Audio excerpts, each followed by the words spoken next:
ఆ పరలోకాన్ని స్వతంత్రించుకోవాలి అంటే, ఒక దేశానికి వెళ్ళి బ్రతకాలి అంటే ఖర్చు, ఒక ఇంటిలో ఉండి ఒక ఇల్లు కట్టుకోవాలంటే ఖర్చు, మన నివాసం చేయడానికి ఖర్చు, ఇంత ఖర్చు మనం పెడుతున్నాం. మరి కొద్ది కాలం ఉండేదానికి ఇంత ఖర్చు అనుకుంటే, మరి నిత్యం ఉండేటువంటి లోకం అది మహాలోకం. నిత్యం ఉండేటువంటి లోకానికి నీ చేతుల కష్టం ఎంత ఇచ్చావు తెలుసు కదా ప్రభువా. నేను చిన్నవాడిని, నేను పేదవాడిని, నేను లేనివాడిని. అయితే నీకు రోగం వచ్చిందయ్యా, నీకు బాధ వచ్చింది, నువ్వు ఎంత ఖర్చు పెట్టుకున్నావు? అప్పుడు ఇంతే ఉంది కదా అని చచ్చిపోతాను అనుకున్నావా? అప్పు చేసేసావు కదమ్మా, అప్పు చేసి బతికేసావు కదా. ఎంతకాలం బతుకుతావు? నిన్ను భూమి మీద ఉంచితే నువ్వు బ్రతుకుతావు. నువ్వు ఎంత ఖర్చు పెట్టినా 30 లక్షలు, 40 లక్షలు, 50 లక్షలు, ₹1,00,00,000, కోటి పైన, కొన్ని కోట్లు గవర్నమెంట్ ఖర్చు పెట్టిన ఒక ఎస్పీ బాలసుబ్రహ్మణ్యం బ్రతకలేదే.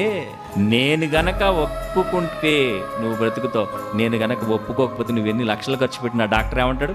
చేయవలసిందంతా నేను చేసేసానంటే ఇక ఆ పైవాడి దయ. ఎవరి దయ? ఆ పైవాడి దయ కావాలంటే, ఆ పైవాడి దయ కావాలి అంటే నీ మనసు ఆయనకి ఇవ్వాలి. అర్పించు వాటి కంటే అర్పించు మనిషి ముఖ్యం.